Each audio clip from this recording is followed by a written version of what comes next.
Laura, let's start with you. Obviously, folks know you're nominated for Tony Award twice, I think, for Bonnie and Clyde and Cinderella.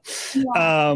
Longtime Broadway. But of course, folks may be well aware, but tell us how you got your start on Broadway. Sure. Well, I'm originally from Minnesota, so I'm a Midwest girl. And my big break was that I auditioned for a TV reality show in 2007 called Grease, You're the One That I Want.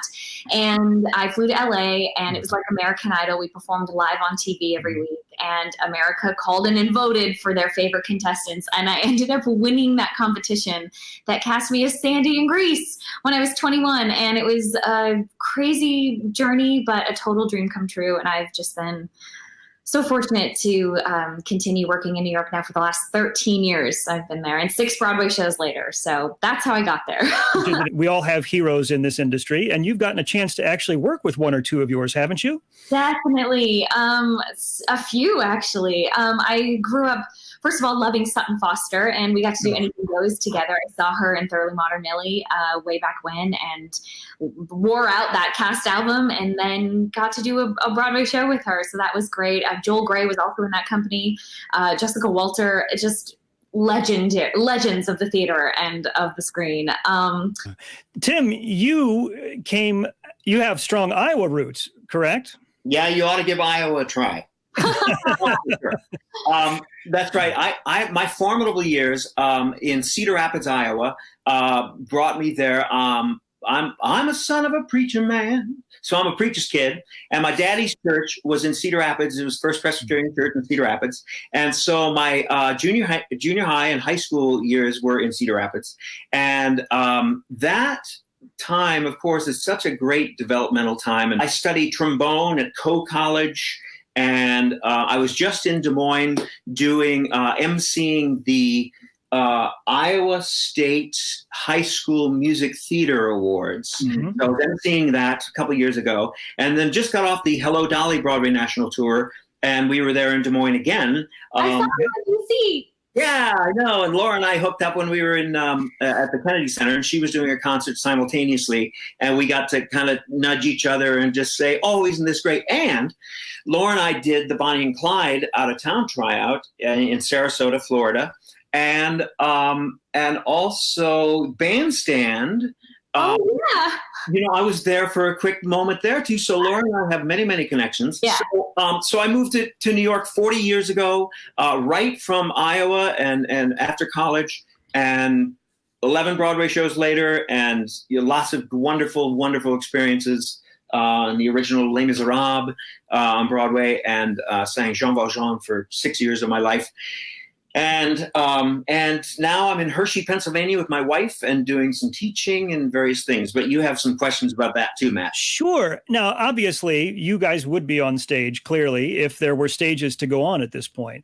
But given the world that we're in right now, tell us a little bit about what you're doing now. What's filling your days? How are you keeping busy and active and creative right now? Laura, let's start with you.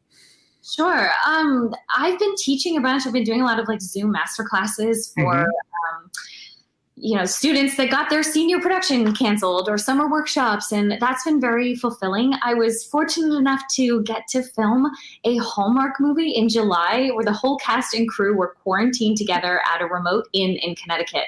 And we made it through 4 weeks with 0 COVID cases. And we were done. It was very carefully and pristinely done. And that's a gift. I feel like we're all just trying to kind of create work for ourselves. I'm also doing a virtual concert with a concert series I co-created called the Broadway Princess Party. And we partnered with Airbnb as part of their online virtual experiences. They're doing a whole bunch of really cool content. So you can definitely check that out. If you've always wanted to come to a Broadway Princess Party, it's great for all ages. We just sing all of your favorite Disney classics.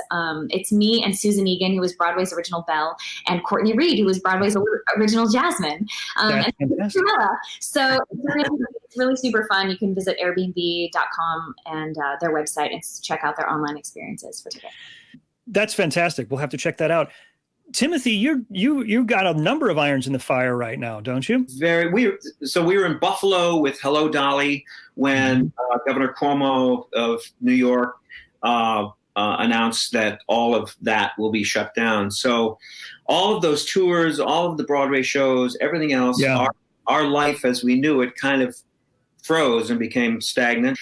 So yes, there's some teaching going on in our lives. My wife is also a Broadway performer, and as I mentioned, my son, and now his new wife is a Broadway dancer. So we have a kind of a family affair going on. Whenever we can collaborate and get together, we do that. So that's been part of it.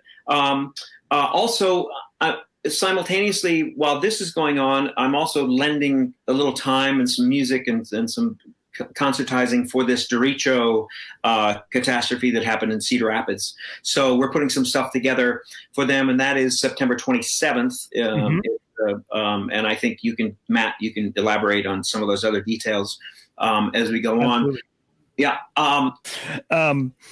So Laura, you also then were part of, as we're thinking about ways that people are being creative and being creative and creating audience experiences in the time of Corona, you were part of an online musical, were you not? Yes. Oh my gosh. Thank you for bringing that up too. So a good friend of Tim's and mine, an amazingly talented composer and music director named Jason Howland, wrote a musical and divided it up into 9 episodes, got a bunch of his friends, including me, involved. Nice. He had this vision of creating a murder mystery musical where the cast members had to be quarantined to separate rooms of this mansion so that we could all shoot it while in quarantine. It's funny, it's silly. You have to go into it knowing that a bunch of just crazy actors, we're all just friends, wanted something to do to stay creative. And Jason's whole vision for the project was to actually create something that would be sustainable. But what you can do is buy a ticket to our virtual Broadway Princess Party concert. Buy a ticket to Catch a Killer Party is the name of this virtual musical. Okay. It's $12 for 10 episodes, which is the fraction of a price of what you would pay to see a Broadway show. And it's all of your favorite Broadway stars in it. And we're singing for real. And it's really fun. And you have to find out who done it. KillerPartyMusical.com is the website. This has been delightful. I so appreciate your being willing to take the time and do it. We appreciate the support. And it means the world to us to have folks at your level of the game being willing to give back to those of us out here. So Midwesterners are incredibly generous. That's something I found when I moved out here, and you even when you take them out of the Midwest, they stay that way. So thank you so much. Appreciate you, Laura. Tim, thank you so much. Good luck and love you. Bye. Bye, guys. Thanks, man. Bye.